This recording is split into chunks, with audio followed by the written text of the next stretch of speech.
bienvenue dans un nouvel épisode de mon calendrier de l'Avent. Aujourd'hui, je voulais faire un petit épisode plus cuisine. On va cuisiner ensemble des biscuits en pain d'épices. Honnêtement, de tous les biscuits du monde, c'est peut-être pas mes biscuits favoris de tous les temps, mais il me semble qu'on pense à des biscuits dans le temps de Noël. C'est les biscuits en pain d'épices qui sont le plus populaires. Donc c'est ça que j'ai décidé de faire aujourd'hui. Et puis là, ça va être bien simple. J'ai sorti tous les ingrédients, je les ai tous déjà mesurés. Donc finalement, on a juste à les mélanger ensemble puis faire des biscuits.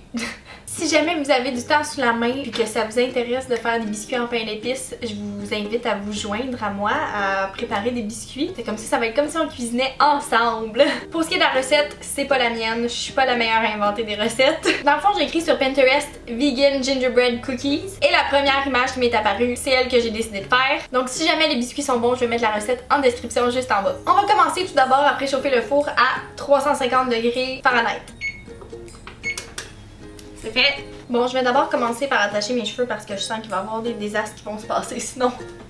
Pour ce qui est des ingrédients, vous allez avoir besoin d'une tasse de sucre. Eux, ils spécifiaient du sucre brun, mais moi j'avais seulement du sucre de canne bio. Un tiers de tasse de beurre vegan. Moi j'utilise le Earth Balance. Une tasse et demie de mélasse. 2 tiers de tasse d'eau. 2 cuillères à thé de bicarbonate de soude. Moi j'en ai utilisé du sans aluminium. 3 cuillères à thé de poudre de gingembre. 1 cuillère à thé de sel. 1 cuillère à thé de mélange tout épice. 1 cuillère à thé de clou de girofle, 1 cuillère à thé de cannelle et 7 tasses de farine. Bon, alors la première étape, ça dit de combiner dans un grand bol le sucre et le beurre. Ah, avec un batteur. J'ai pas de batteur.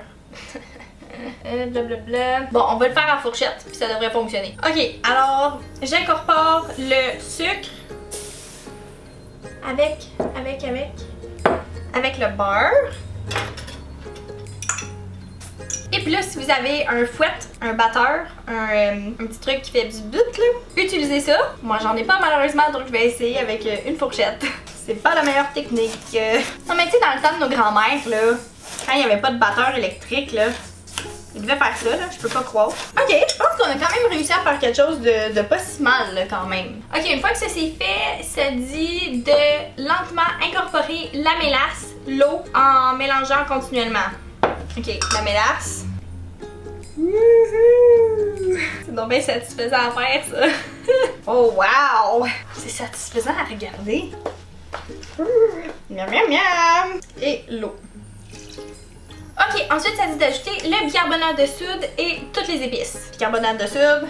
Boum! Et toutes les épices. Boum! Boum! Et on mélange.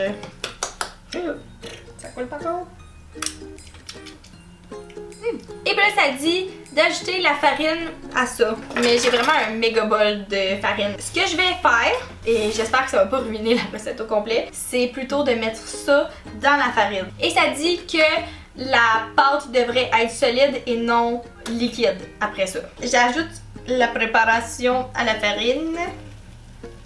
Et on mélange. Je sais pas combien de biscuits ça va faire, mais ça va être une méga batch là. On dirait que je fais des biscuits pour une armée. Ou une armée de biscuits. Ça, c'est le moment où vous faites vos exercices de bras en préparation de tous les repas de Noël que vous allez manger. Ok, le fouet, c'était vraiment pas une bonne idée. On va se le dire, là. C'était nul. Ah! C'est prêt! Ok, le reste, je vais le faire avec mes mains parce que... Ok, je sais pas si c'est normal, là, mais à date, c'est très farineux. Puis il manque peut-être de liquide. Puis là, s'il manque de liquide, je sais pas quoi faire. Je suis supposée rajouter de la mélasse ou de l'eau. Ah!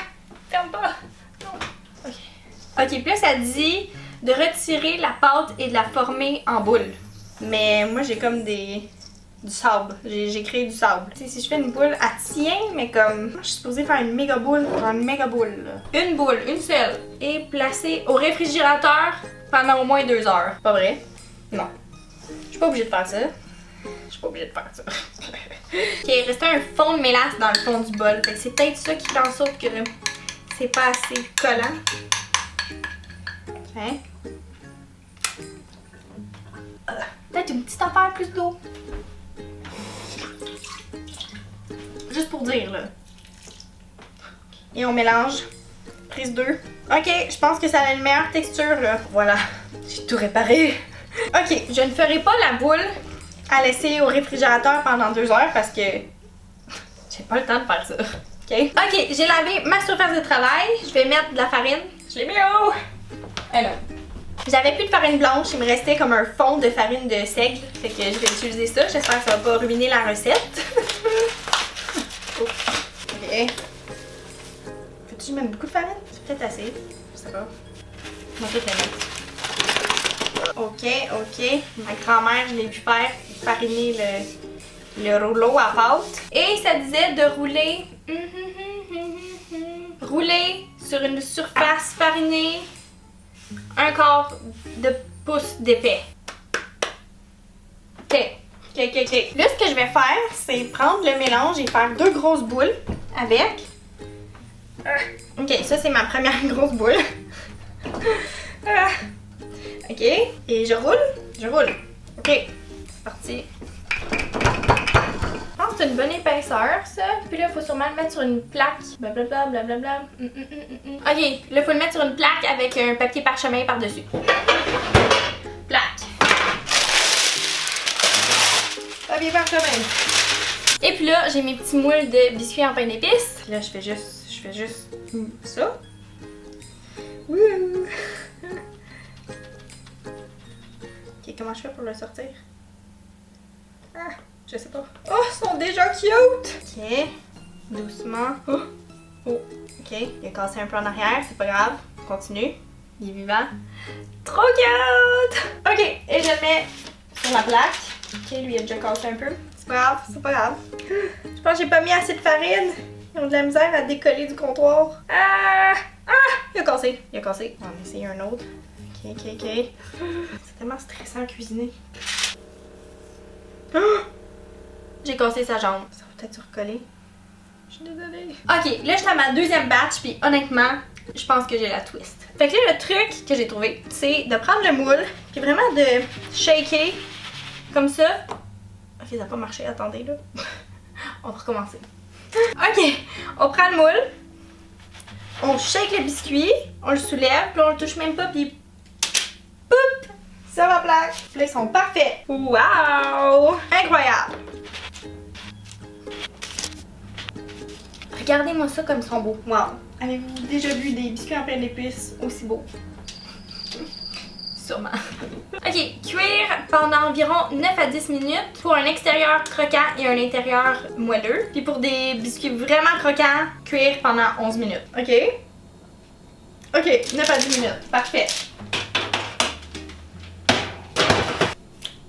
Et on attend. Les biscuits sont prêts. On va voir le résultat final. Oups.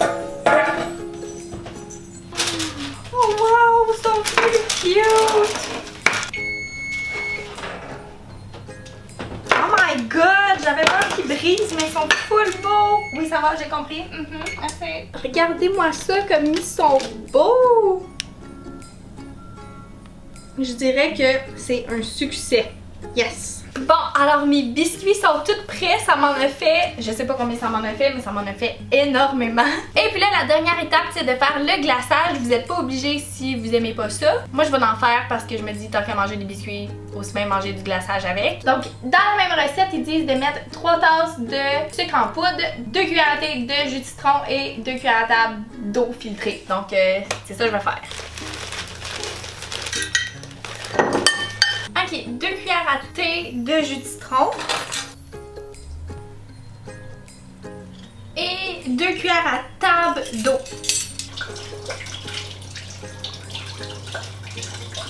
J'en reviens pas qu'aussi peu de liquide, ça va faire en sorte que ça fonctionne.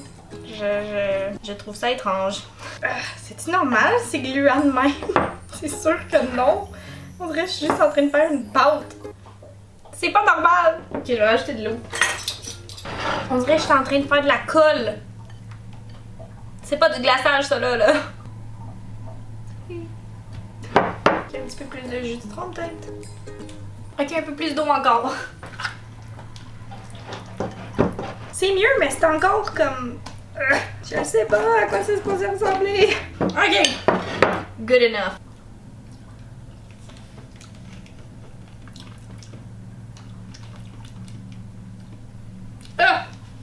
Ça goûte non même pas bon. Ok, alors le truc c'est que vos biscuits soient complètement refroidis avant de mettre le glaçage pour pas que ça se mette à couler partout. Et puis là, ce que je vais faire, c'est que ça c'est un vieux sac Ziploc que je réutilise. Je vais mettre un peu de glaçage là-dedans. Et puis là, ce que je vais faire, je vais juste couper le bout du sac.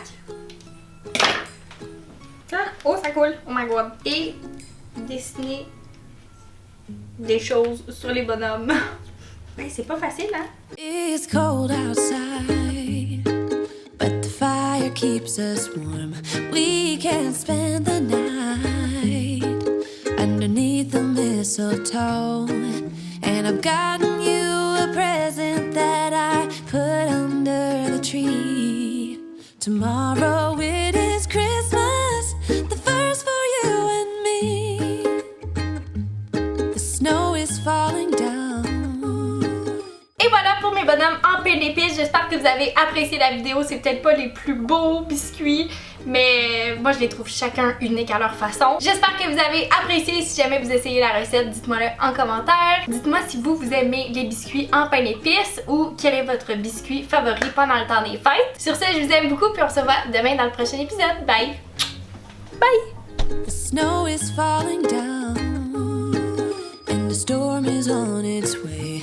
But as long as you're around, everything will be okay.